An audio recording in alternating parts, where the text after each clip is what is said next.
সাম্য মানবিক মর্যাদা এইগুলো তো আমাদের মুক্তিযুদ্ধের ঘোষণাপত্র ছিল।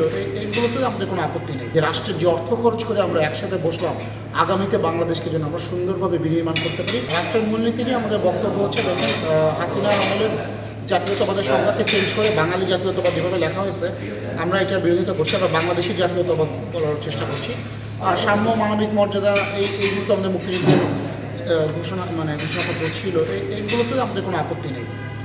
আর অন্যান্য বিষয় যেটা দ্বিকক্ষ বিশিষ্ট সংসদ বলেন, রাষ্ট্রপতি নির্বাচন বলে আমরা আমাদের অলরেডি মতামত দিয়েছি। প্রধানমন্ত্রী মেয়াদ নিয়ে আমাদের মতামত দিয়েছি।